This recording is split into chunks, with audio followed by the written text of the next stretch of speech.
Hi, everybody. It's Dr. Sasheen here. Thank you for tuning in to our live stream this Sunday afternoon. I am excited to come and talk to you. And as always, I'm not going to be here for a long time, but I am here for a good time, as good as it's going to be. So, what are we talking about this Sunday? We are talking about, if you see the title, My Friends Are Better Than Your Friends. First of all, if you don't follow Beyonce, that title is going to mean nothing to you, but I'm going to explain it to you because I think it's important. Whoops, as I dropped my notes. I think it's important that we talk about this week's coming holiday. And I have been looking at social media, seeing a lot of the reactions of people this week who've been disinvited from functions or are choosing to not go to functions, who are talking about relationships that are ending. They're talking about relationships that they need to end or that they're choosing to end. And I'm one of those people. I've made it abundantly clear on my page where I stand on certain things. If you follow me on Facebook, you've seen it already. But I want to talk about why you need to vet your friends now. I want to talk about this week and how you're going to handle the the coming calls to re-engage with people who do not have your best interest at heart. Because listen, Gen X women, I'm talking to you today. How many of you all are sitting there right now making the grocery list? Sitting down, trying to figure out how you're going to maneuver because it's the holidays and this thing just happened a few weeks ago and people are still kind of in their feelings, but it's the holidays and turkey's calling, y'all. The turkey or the tofurkey or the duck or whatever it is you plan on eating, it's calling. And the call might be coming from people in your family who are like, listen, I know that their emotions running high and I understand that there might be things that are making you uncomfortable, but it's the holidays. And family doesn't give up on family. Or we've been friends for a gazillion years, even though this is different. This is different. And I'm talking to Gen X women because we, again, know how to be resilient in the face of adversity. So we will sit down and make the grocery list and we'll try to figure out how we can get this done so that we can at least have the family together or that we can at least not be perceived as causing division. I want you to think about not. I want you to think about the rule that's scrolling on the ticker on this page, the one that says your piece is non negotiable. Because three things are happening this week that I want you to be aware of as you are thinking about your spirit, as you're thinking about what is going to bring peace to your spirit, as you are thinking about what is going to bring peace to your life, not just because of what happened 2 weeks ago, but also going forward. Now, like I said, I've been on social media a lot, listening to a lot of lamentations. In fact, one of the fun, not fun per se, but one of the things that's going around is this song called I Never Thought the Leopards Would Eat My Face. If you haven't heard it, just go look it up. You'll find it.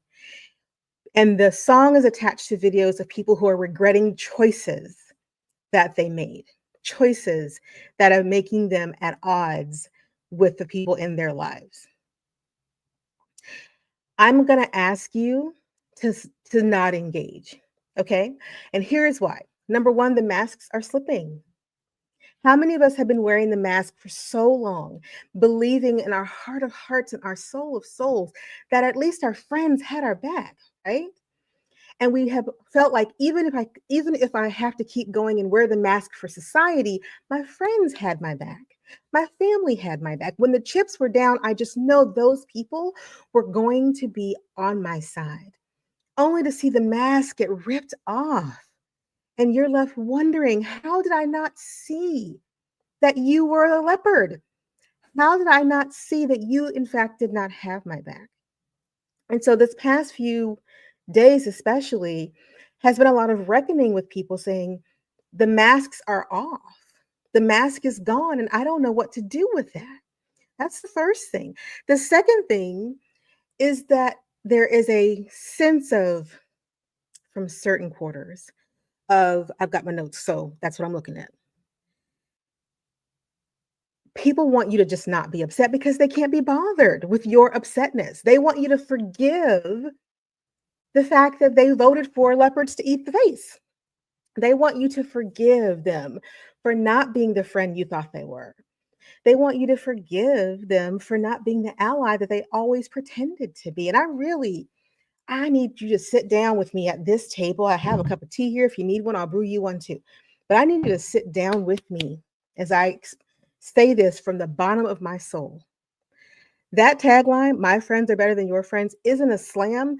It is a call to all of us to look at our friends, to look at the people who we thought would never be the ones to sell us down the river, to look at the ones that we believe we opened our homes, our bank accounts, sometimes we gave to causes and we gave to all kinds of people because we believe that our friends, the people that we call friends, and Gen X knows we don't necessarily make friends very easily. But when we love hard, fierce, and deep, especially the chosen family, the friends.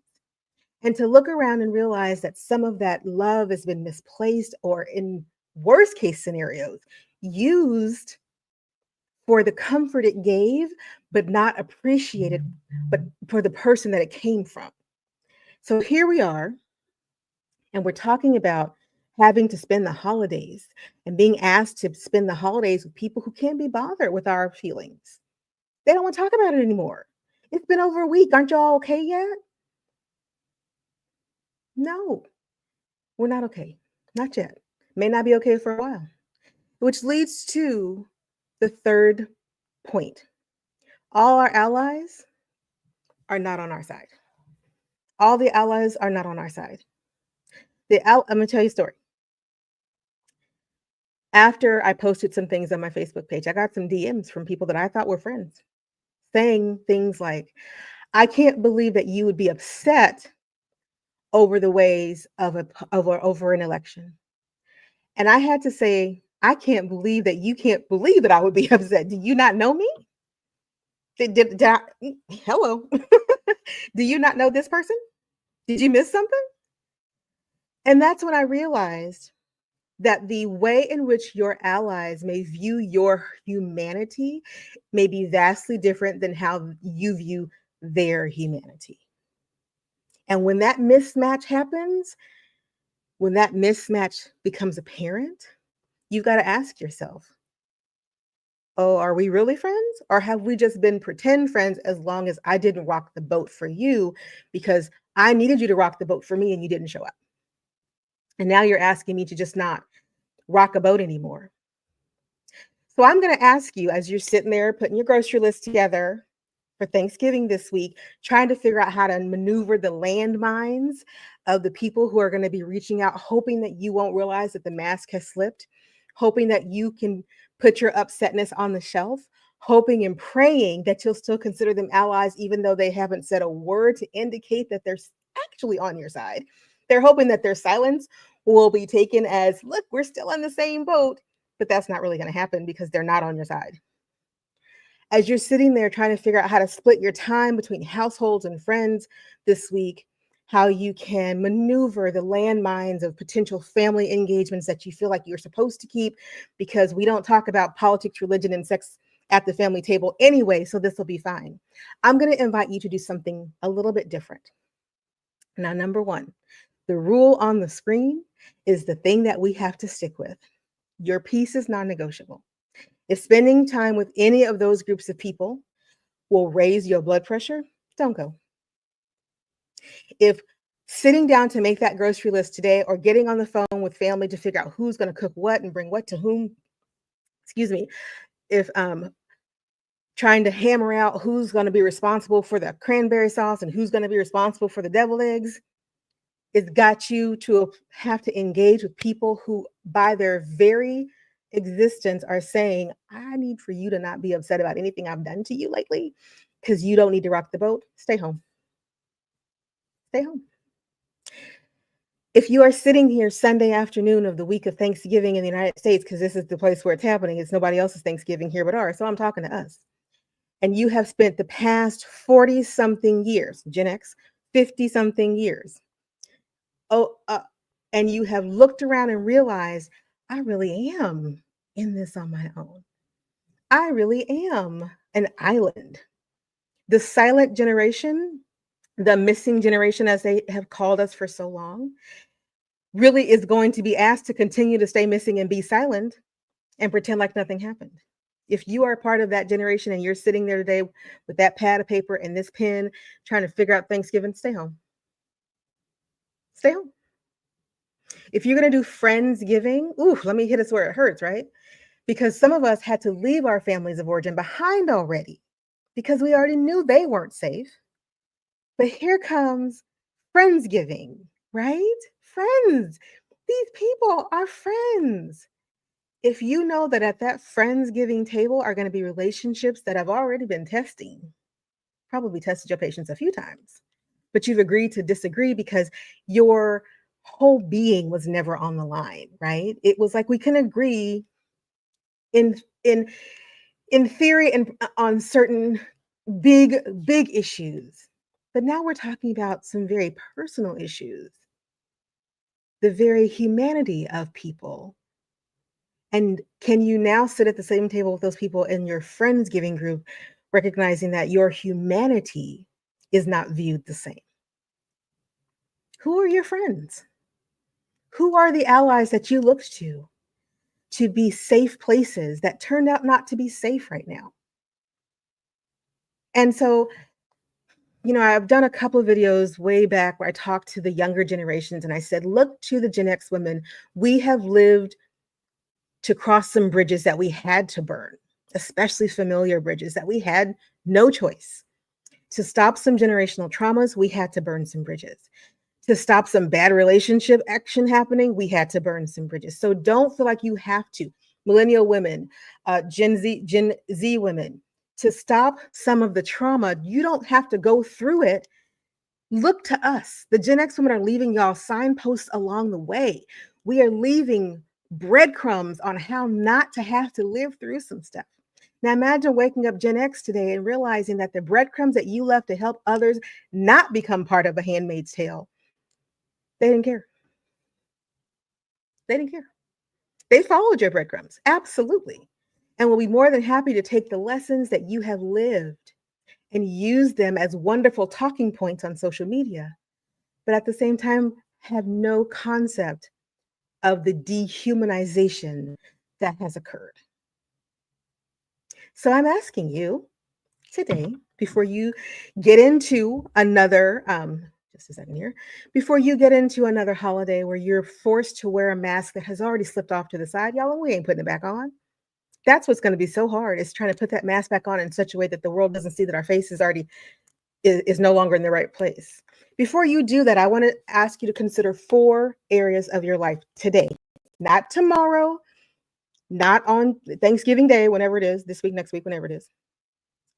Number 1, does spending time with these people activate your central nervous system in the wrong way? In other words, are you already dreading what's coming? Are you already rehearsing scripts, trying to figure out how you're going to say what you need to say? Are you already sitting down trying to figure out how you're going to talk to these people to tell them how much they have hurt you? And if you are, I'm going to ask you, what makes you think they do not know? What makes you think they don't know? Your body is going to be telling on you all week long. The headaches, the stress in the shoulders, the high blood pressure that's going to spike and you're not going to be able to sleep at night, the insomnia, and woo, child, the insomnia. Because you are going to be like, okay, if I can just go and sit with them, if they can see me, if they could see me, then they would understand how important this moment is for me. They already saw us, beloved. They already saw you. So I will ask you to give your body a break. Being non negotiable with your peace is not giving people permission to raise your central nervous system to the point where you cannot sleep at night, where your blood pressure is so high that you have a headache and your ears are ringing and you are sweating because the thought of having to spend time with these people triggers your fight or flight. And you're thinking, I need to stand and fight. And I'm asking you to not do either, to not give yourself over to a fight, to not give yourself over to the need to fly. I'm asking you to think about what would serve my peace. Would it be allowing my body to just say, I don't have to go. You don't have to go. We can cook at home. We can go spend time with a couple of really good friends, go out for brunch, go to a movie. I can hang solo, order Chinese food, kick up my heels in my fuzzy slippers, and all of a sudden the body can regulate itself. I can drop off some food, kiss grandma and grandpa, kiss mom and dad, and not stay. Maybe not quite as decompressing, but still easier than I got to put on my war face so that I can get in there and fight this battle. The battle is lost. The war for your peace is what you're fighting now. The war for your peace. The second area is your mind. Your mind is going to try to create scenarios in which you can become heard. Your mind is looking for places, the right words, the right phrases. Your mind is running on the hamster wheel going, okay, you know what? I know that if I could just articulate this in the right way, if I could just bring people to understand, if I could just show them, I'll get on the internet, I'll show them the things that are coming, I'll show them. Your mind is running, running, running, running, and racing, which is also why you can't sleep. So, the second area I want you to think about this week is how do you let your mind know it's safe to stop? How do you let your mind stop trying to find a way to defend the body and yourself from people? How do you give your mind permission to think about things that would bring you joy and not things that you have to think about in order to survive? I mean, let me just say it. There's been so much push to just keep going, just keep going. If we could just reach one more person, if we could just talk to one more person and get them to understand. There's so much of that in our world. And for just a moment, the idea that maybe we could stop trying to convince people that we are good enough, that we are okay, that we deserve to be here. If we could just get a moment where we could not have to do that, oh, that peace. And then we woke up and that was not going to be the case anymore. We don't get a break unless we choose to take that break. And so I'm asking you, what can you do to help your mind relax away from needing to defend your life all the time, especially against people who are not listening anyway? Now, the one thing that I love about being a Gen X woman is we got some skills and we understand how to take care of ourselves because, again, we were left behind. We were latchkey kids. We had to get in the house and do all kinds of things to make ourselves okay and feel better and feel safe. So you know how to do this. You know how to make yourself feel safe. You know how to make yourself feel okay. You know how to make yourself feel secure. And so I'm asking you this week, what can we do to make ourselves feel secure and safe mentally? Turn off social media as much as you can because that is rage baiting, especially over the next 3 months. It is designed to get you as in your feelings as possible. But especially this week are going to become all of the can we really not hang out with people just because we have political differences? The guilt of stepping out of that and standing in your peace will be astronomical if you continue to engage with it. The guilt is what people are banking on. They're banking on it. They're banking on you feeling some kind of way about checking out. They're banking on you feeling some kind of way about saying, I don't think I'm going to do that because that's not good for me. They're banking on you feeling like if I step away, are they going to stop talking to me? Guilt is a it's a force multiplier, right? If you can get people to move out of guilt, you can get them to move out in all kinds of ways. And so I'm asking you, as you think about your mental processes this week, stepping out of social media, can you do that? Can you open a book? When's the last time you sat down and read a book? Not a book about something that requires your entire nervous system to once again engage. So I'm all for good dystopian fiction if that's what you like. And sometimes we all need to read something good in dystopian because sometimes they're talking about things that we need to know about. But I'm also about reading something that requires me to get lost in someone else's world. So I'm a huge lover of British mysteries. I read Agatha Christie. I've been reading Agatha Christie since I was about 10. I also am a huge Stephen King fan. King and I go way back. He was one of the very first books I stayed up all night long reading when I was a kid was It. And my father was not happy by it, but I was determined to finish this book. And to this day, I do not like clowns because of that book. When is the last time you gave yourself permission to fall into the world of something other than where you are now without feeling guilty about all the things that you are not getting done? When is the last time you put your piece on the table and said, what would make my heart sing? What would make my mind feel like it was expanding?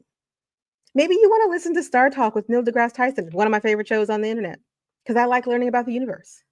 Maybe you want to just journal. Maybe you want to get out a paint by numbers kit because it's been a while.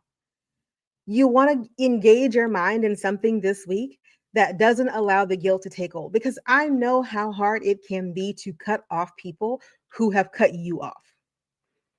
I understand that. It takes many, many years to sometimes get over the fact that folks who left you behind a long time ago, you still are kind of there in case they turn back around, just in case. That's a hard pill, right? That's a hard road to be on. What I'm saying is that we're at a crossroads. We're at a crossroads. You get to come first. I'm giving you permission to come first. So I want you to think about, how can I make myself come first? How can I bring my mind to a place where mentally I feel good about myself this week, about how I've chosen to be to do the holidays this week? The third area I want you to think about, I'm going to wrap it up because I said it'd be short and I'm going to keep my word, is your spirit. Now, I am not talking about your religion. That is between you and whatever God you worship. I am talking about that piece of us that feels connected to humanity. I'm talking about the piece of us that desires human contact to remind us that we are here in the world, not an island, but part of a greater flow of things. I'm an extremely spiritual woman. And the one thing that I've understood over the course of time is that we swim in humanity together like fish in the sea. And we don't always need to be going the same direction to realize that there are other fish out there, right? We're still part of the swim. We just are in our own lane for a while. And what I'm asking you to think about is, where are you swimming? Where is your spirit connections going to happen? Where are your spirit connections today that they need to not be? Where are your spiritual connections today that need to be moved to a different place now? Now, again, I'm not asking you about your religion, and we're not going to talk about it because I actually don't have an issue discussing religion, but this is not that podcast. This is not that stream. And I'm not talking about religion. Serve whatever God that makes you happy. What I am talking about is our souls feel each other. That's why we have friends. That's why we connect with people, because our souls want to connect with other souls, other energy out there. Call me woo if you want to, I don't care. Our soul wants to connect to people who feel good to us. So your spirit is asking you this week to put some boundaries around who you let in, to re-examine that friendsgiving and the family structures, and ask yourself, are these people safe for us? Are they safe? Because I don't think they're safe. And if they're not safe, then your peace is being negotiated. Your peace is being negotiated. In order to continue to engage, your peace is being negotiated. Now, before someone gets in my comments and says, I can't go cold turkey with my family or my friends, what will they think? What did they think about you? What do they think about you? Are you the peacekeeper? Are you the mender back together of all things, even when you yourself are torn apart? Are you the one that smooths everything over, even when you yourself are ruffled and no one actually turns around to see that you are ruffled? Are you the keeper of the institutional memory of our friends, so you can't go anywhere because you know all our stuff? And even if you don't like it, tough. Your spirit deserves better. Your spirit deserves allies and friends who would protect it. Your peace deserves allies and friends who will protect you. And you have to be the first person to do that. You have to be the first person. Around you will come others. Around you will come people who will find you because of the new peace you are emitting out into the world. Around you will come the friends that will fill in for the friends who weren't really friends to begin with. Find better friends. the ones that will protect you, the ones that will keep you. And then fourth and finally, I want you to think about hitting the world where it hurts with your pocketbook. Now, what am I saying?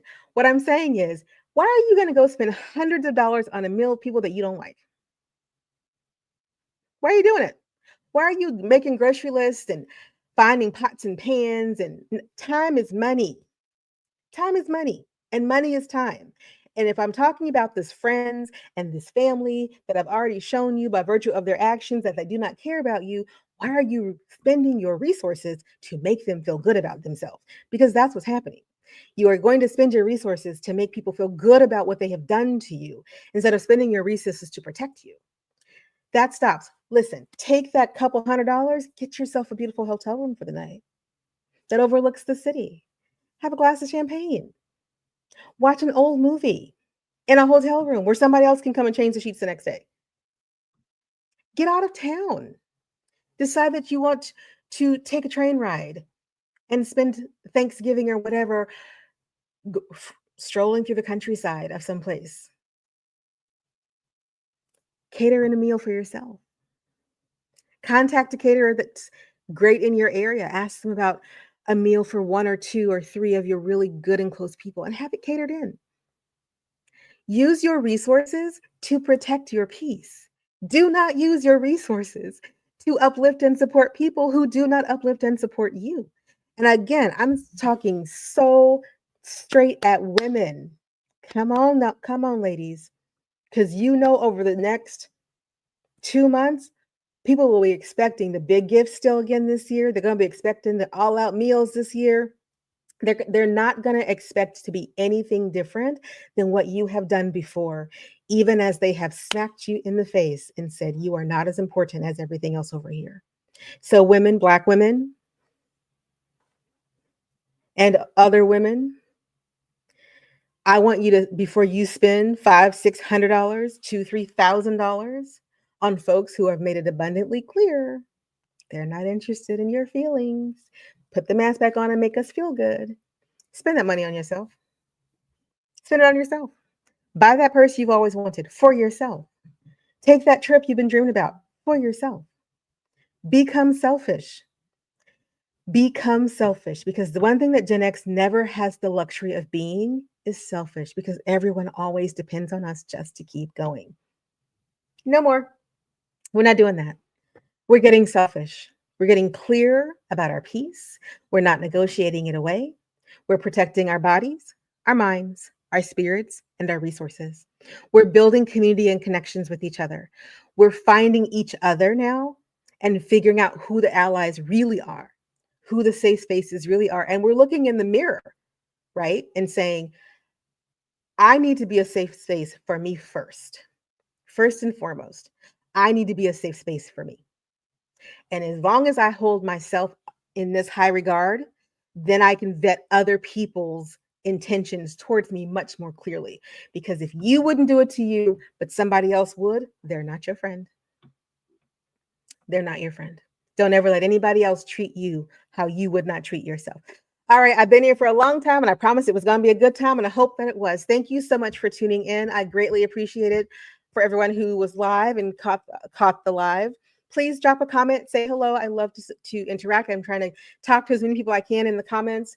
For those of you who would like to like and subscribe, I'd really appreciate that as well. I'm hoping that we're building a community of women who are finding our peace, establishing our boundaries, and saying we need to come first. And so I hope that this is the place that you feel welcome and that we build and grow together. Again, this is Dr. Sasheen. Have a wonderful and excellent Sunday afternoon. Take care of yourself, and I'll see y'all tomorrow. Bye now.